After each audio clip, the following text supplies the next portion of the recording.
C'est encore moi, Elisabeth Ambila, dans notre programme de J'aime ma famille. La bénédiction.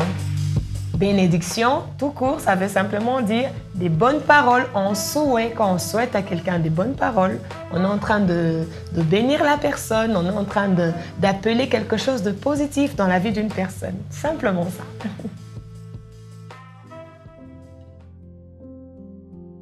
Déjà que la prière aussi, c'est un souhait, c'est un vœu, c'est un désir et on l'exprime vis-à-vis du Créateur, on le demande à Dieu.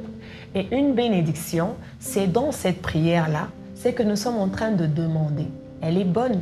C'est quel genre de parole? C'est quel genre de souhait? C'est quel genre de désir? C'est quel genre de vœu? Parce que c'est vrai, nous prions, mais il y a des gens qui prient mal. Jésus a dit, vous demandez, vous ne recevez pas, parce que vous demandez mal, parce que vous priez mal. Et pour bien prier, pour bien demander, il faut quelque chose de bon, quelque chose qui fera du bien. Oui, dans la Bible, il y a Jacob qui a béni ses enfants. Tous les patriarches ont toujours béni leurs enfants, mais parce que moi, je suis dans la prière d'une mère, j'aimerais donner l'exemple de cette mère qui s'appelle Rebecca au sujet de son fils. Quel fils? C'était du sujet de Jacob. Lorsque son père a voulu bénir Ésaü, son jumeau, son frère jumeau, qu'est-ce qu'il a fait? Lui, elle, à son tour, tellement qu'elle connaissait la pensée de Dieu, ce que Dieu l'avait dit pendant qu'elle était grosse, elle s'est dit non, non, non, je dois faire quelque chose. Lorsqu'elle fera tout le plan que vous connaissez qu'elle a monté pour que son fils reçoive la bénédiction de son père, mais le fils va lui dire, maman, attention, papa peut reconnaître que ce n'est pas moi Ésaü, parce que moi je ne suis pas assez velu. Ou même si tu me mets des poils, ma bouche, ma voix, la mère dit, si ton père reconnaît et qu'il veut te maudire, cette malédiction retombera sur moi. C'est une prière qu'elle a faite pour dire que mon enfant ne soit pas maudit. Si quelque chose de mal devrait arriver, que ce mal m'atteigne moi la mère, mais que cela n'atteigne pas mon fils, c'est déjà une prière.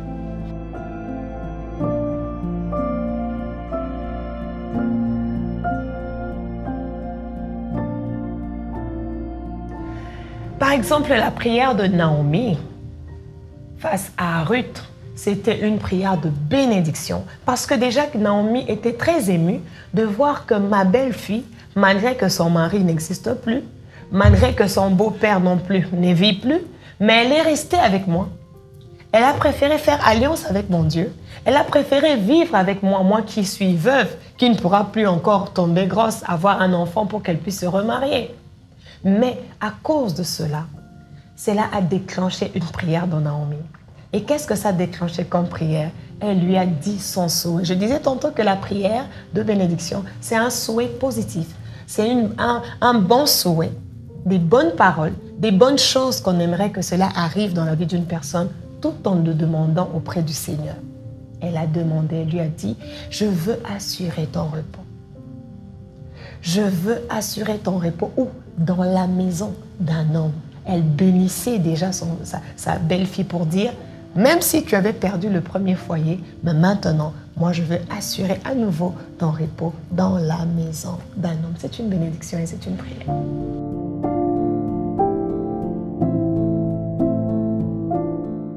J'aimerais parler de tout mon cœur aux mères que nous sommes. La bénédiction d'une mère, elle compte plus pour nos enfants. J'aimerais lire, dans peu de temps, Genèse, chapitre 49, au verset 25. Genèse 49, au verset 25. Que nous dit la Bible? C'est l'œuvre du Dieu de ton Père qui te dira. C'est l'œuvre du Tout-Puissant qui te bénira. Des bénédictions des cieux en haut, des bénédictions des eaux en bas. Je finis par dire, des bénédictions des mamelles et du sein maternel. Là, il s'agissait de Joseph. Alléluia. Une bénédiction que tu vas acquérir. Le Dieu d'Abraham, de Jacob est en train de donner une bénédiction d'en haut, d'en bas. La bénédiction des pères, mais il y a la bénédiction des mamelles. Et lorsqu'on voit mamelle, c'est la bénédiction d'une mère. Et il rajoute même, la parole de Dieu dit, la bénédiction du sein maternel, des bénédictions du sein maternel. Pour dire La bénédiction, c'est comme l'alimentation.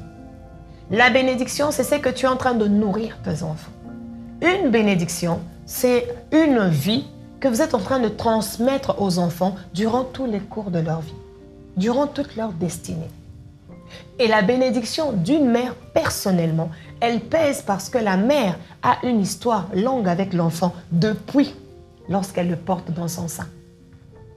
Voilà pourquoi j'ouvre une parenthèse en disant, nous bénissons déjà nos enfants lorsqu'ils sont dans nos seins.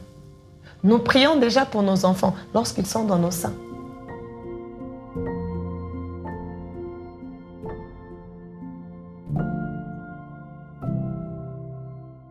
Et lorsque la maman accouche, nous sommes en train d'allaiter nos enfants. Autant nous allaitons avec le lait maternel pour donner la nourriture, autant nous donnons aussi la bénédiction. Je suis en train de bénir mon enfant pour lui dire que ta santé soit bonne, que ta vie prospère, que tu sois toujours intelligent, que tu ailles toujours de l'avant. Je suis en train de souhaiter des choses et j'appelle cela à l'existence à travers ma prière. Et la mère qui ne fait pas, qui ne bénit pas ses enfants, c'est le contraire. Ça veut dire elle met ses enfants dans une dimension ou dans un contexte très difficile. Je vais m'expliquer. Vous voyez une poule, la Bible dit, la nature ne vous enseigne-t-elle pas? N'est-ce pas que la poule, elle se promène toujours avec ses enfants? Elle garde toujours ses enfants. Elle est là lorsque vous voulez essayer de vous approcher près d'un poussin. Elle est même prête à tout, même si elle sait que vous êtes plus fort. Mais elle va défendre ses enfants. Maintenant, à combien plus forte raison, une mère?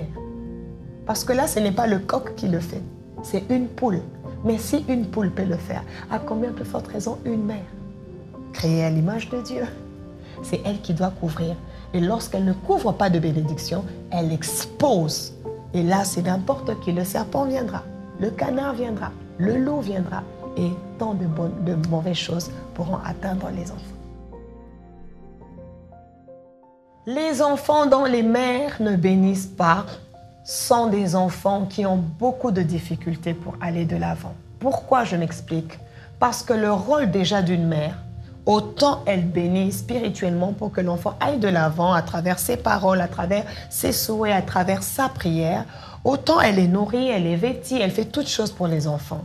Voyons-nous, si dans ce que la mère est censée faire pour l'enfant, physiquement, elle ne le fait pas, cet enfant sera déséquilibré, n'est-ce pas? Cet enfant pourra même perdre des repères. Un enfant pourra aller à l'école, on lui dit, mais pourquoi tu ne t'es pas lavé? Pourquoi tu sors? Cet enfant peut devenir même la risée des autres. À combien plus forte raison aussi, lorsque la maman, elle ne fait pas cela, elle ne prie pas, elle ne bénit pas, cet enfant est exposé. Et lorsque elle-même, la mère, expose en disant des mauvaises paroles, des mauvais souhaits, oh, elle est en train de livrer carrément cet enfant entre les mains de l'ennemi, entre les mains du méchant. Voilà pourquoi il y a des enfants qui sont rebelles.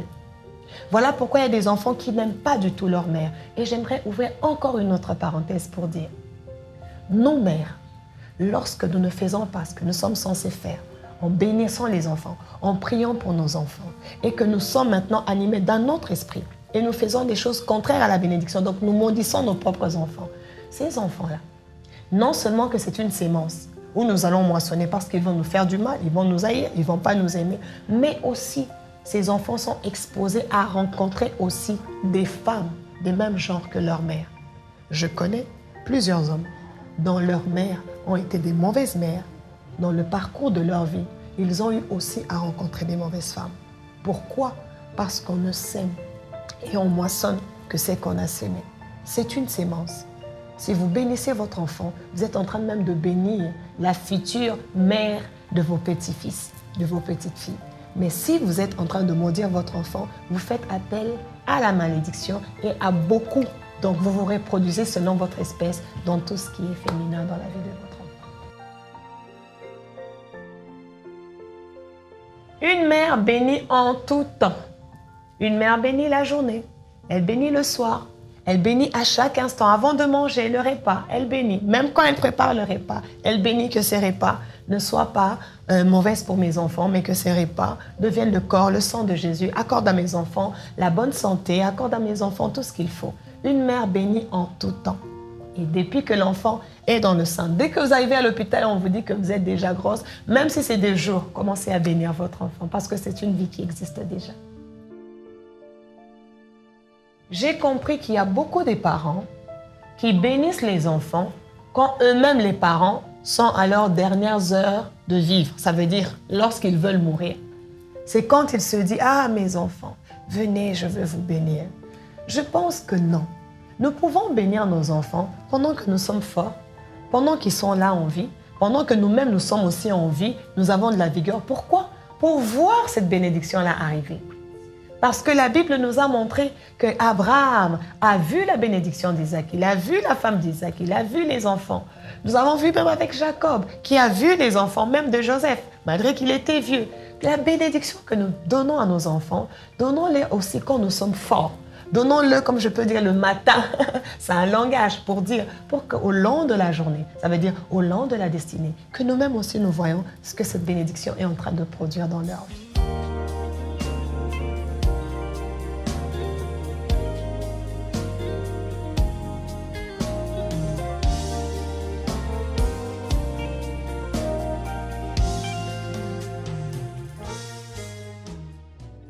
J'aimerais donner à une mère comment est-ce que vous pouvez bénir un enfant. D'abord, j'aimerais dire la source de bénédiction, c'est dans la parole de Dieu. Parce que Dieu est lui-même la source de bénédiction. Il nous a créés, dans Genèse 1, la Bible dit, il nous a créés, tout ce que Dieu a créé, il les a bénis. Le 7e jour, quand il a tout fini de créer, il a vu que c'était bon, il est béni. Dieu, quand il fait quelque chose, il le bénit. Et maintenant, nous, comment est-ce que nous devons bénir à notre tour? Comment bénir les enfants? Je prendrai un exemple du psaume 91, par exemple. Dans le psaume 91, qu'est-ce que je peux faire pour bénir mon enfant? Je prends ma Bible, j'ouvre le psaume 91 et je commence à déclarer.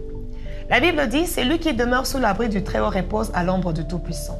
Moi, je répète, Seigneur, que mes enfants demeurent sous l'abri du Très-Haut et qu'ils reposent à l'ombre du Tout-Puissant. La Bible dit, je dis à l'Éternel, mon refuge et ma forteresse, mon Dieu en qui je me confie. Car c'est lui qui te délivre du filet de l'oiseleur, de la peste et de ses ravages. Seigneur, délivre mes enfants du filet de l'oiseleur, de la peste et de ses ravages. Seigneur, couvre mes enfants de tes plumes. Seigneur, que mes enfants trouvent un refuge sous tes ailes. Seigneur, que ta fidélité soit un bouclier et une cuirasse pour mes enfants. Seigneur, et ainsi de suite. Donc, vous prenez la parole de Dieu, ce que vous êtes en train de méditer, et vous le transmettez en prière et vous le priez en faveur de vos enfants. Vous citez même le nom de vos enfants. Vous pouvez citer le nom. Je peux dire que Samuel demeure sous l'abri du Très-Haut et qu'il repose à l'ombre du Tout-Puissant. Nous devons bénir nos enfants malgré leurs âges. Ils restent pour nous des enfants. Même s'ils ont vieilli, même s'ils sont encore jeunes, même s'ils sont dans leur âge adolescent, puberté, là où ça fait un peu parler les parents, continuons à les bénir, même quand ils sont loin de nous. D'ailleurs, je connais une très bonne théorie pour bénir nos enfants lorsqu'ils sont loin de nous. Ils peuvent être dans un internat, dans un pays, pour étudier ou pour faire ce qu'ils sont censés faire. Qu'est-ce que nous devons faire? Parce que l'enfant est dans le sein de la mère est celle qui porte. Parce que la sémence de l'enfant vient de l'homme, vient du père. Et lorsque cette sémence est donnée à la mère, que doit faire la mère? C'est la mère qui porte, c'est la mère qui couvre. Et lorsque vous voulez prier pour votre enfant, qui est si loin de vous, vous pouvez prendre contact là où votre enfant a résidé pendant plusieurs mois, pendant plusieurs jours. Vous touchez votre sein, ça veut dire vous touchez votre ventre et vous déclarez, Seigneur, que mon enfant, là où il se trouve, qu'il soit hors danger, que mon enfant n'ait pas de mauvaise fréquentation, que mon enfant soit guéri de toute maladie, que mon enfant... Et vous faites sortir tous les souhaits et tout ce que vous voulez pour de bon qui puisse arriver à votre enfant. Souvent pour maudire, avec les incantations, les enchantements et autres choses, il y a même des tenues exigées, il y a des positions exigées. Il y a comme ici en Afrique, certaines mères, pour pouvoir maudire leurs enfants, elles enlèvent les vêtements, elles restent nues et elles se mettent à maudire leurs enfants. Bref, les autres se tapent sur les genoux pour dire tu n'iras pas de l'avant, toi cet enfant, tu m'as vraiment fait du mal. Ils font tout ce qu'ils veulent. Ça, c'est le diable. Ça, c'est l'ennemi. Parce que quand on fait ce genre de choses, on se rend à soi-même un mauvais service parce que cet enfant, c'est ton sang. Tu es en train de maudire ton propre sang et l'Éternel t'en redemandera. Quant à la bénédiction, elle n'a pas besoin d'une position. Elle n'a pas besoin d'une situation. Elle n'a pas besoin de faire quoi que ce soit. Même lorsque je me lave, je peux être en train de bénir mes enfants. Même lorsque je prépare, je suis en train de bénir mes enfants. Même sur ma couche, je suis en train de dormir, je suis en train de bénir mes enfants. Même lorsque je marche. Et souvent, les mamans, vous savez ce qui se passe? Un secret. Lorsque nous avons l'habitude de prier et de bénir nos enfants, à chaque fois que nos enfants rencontrent quelque chose, un problème, une difficulté, une opposition, même lorsqu'ils ne nous disent pas, nous le sentons. Nous, les mamans, nous le sentons facilement. Même si nous ne savons pas de quoi il s'agit, mais notre cœur, notre sein, nos pensées, il y a quelque chose en nous, notre instinct fera que je dois voir mon enfant, je dois parler à mon enfant, je dois prier pour mon enfant, ou il y a quelque chose en nous. Et cela vient de la part de Dieu. C'est lui qui a installé cela, parce que c'est ça, être une mère. L'attitude des enfants face à la bénédiction d'une mère, c'est la réciprocité. Ça veut dire une mère qui te bénit, non seulement elle est en train de te bénir pour que tu ailles de l'avant, toi son enfant, mais elle est aussi en train de t'instruire. Elle te montre ce que toi aussi, à ton tour, parent, tu feras pour tes propres enfants.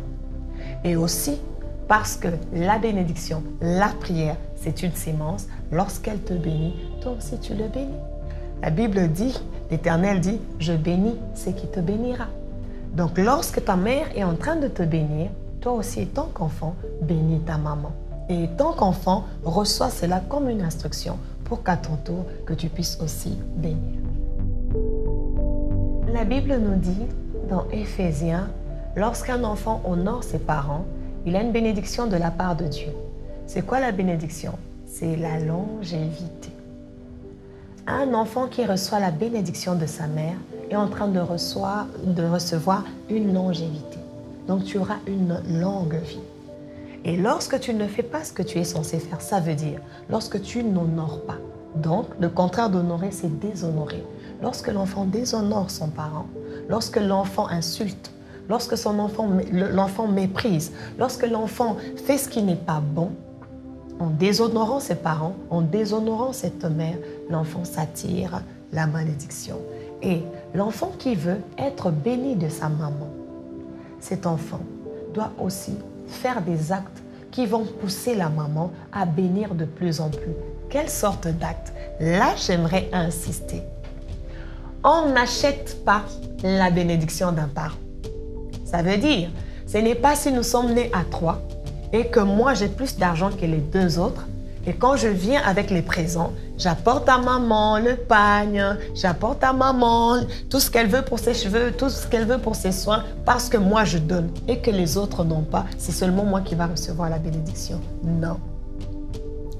Le geste, tout ce que nous posons comme geste pour nos parents, c'est un geste d'amour. Ce n'est pas un geste de compétition. Ce n'est pas un geste d'achat parce que l'amour ne s'achète pas. L'amour, c'est mérite.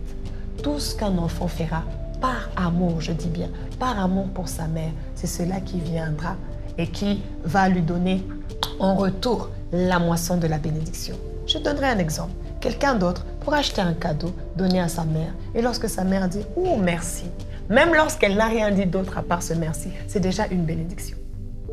Quelqu'un d'autre peut rendre service à sa mère. Tu as ta mère, tu es une jeune fille, elle travaille à la cuisine, elle arrange la maison, elle fait le ménage elle-même. Toi, tu es là, tu ne fais rien. Tu ne t'occupes que de tes ongles. Comment veux-tu ravir la bénédiction de ta maman? Lorsqu'un enfant rend le cœur de sa mère joyeux, il est en train de s'attirer la bénédiction. Même lorsqu'elle ne parle pas, mais son cœur est dans la joie et dans la position de la joie, elle libère déjà une bénédiction sur cet enfant. Faisons des bons actes, étant enfants, en parole, en acte, si on peut le dire. Et pourquoi pas aussi, en venant leur demander, « Maman, bénis-moi ». Vous pouvez toujours leur demander et ils vont vous le donner parce que c'est votre droit, étant qu'enfant. Retenons que la mère est celle qui porte l'enfant, qui couvre l'enfant, qui allaite l'enfant.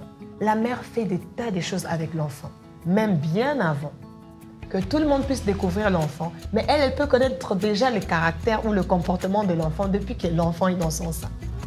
La mère est quelqu'un de très important. Et cette mère qui est très importante pour son enfant, et cet enfant qui est très précieux aussi pour cette mère, nous devons entretenir la bonne relation à travers nos prières. Vous savez, certaines mères deviennent mauvaises, pas parce qu'elles ont voulu, mais à cause des circonstances qu'elles ont rencontrées. Certains enfants deviennent des enfants qui commencent à nous déshonorer, pas parce qu'ils le voulaient simplement, mais à cause de la nature et des tas de choses qui vivent dans la société. Pour être à l'abri de toutes ces choses, nous devons nous remettre à Dieu à travers la prière et nous devons bénir. À chaque fois que nous bénissons, vous savez que la bénédiction constitue aussi une protection contre la malédiction. Lorsque je bénis mon enfant, de la bénédiction du sein maternel, de la bénédiction des mamelles, je lui couvre qu'il soit à l'abri de toute forme de malédiction. Car quand les mauvaises paroles viendront d'ailleurs, de la nature, du monde, je ne sais pas de qui, ça rencontrera une couverture de la bénédiction du sein maternel. À très bientôt, notre prochain programme, toujours sur J'aime ma famille. Que Dieu vous bénisse.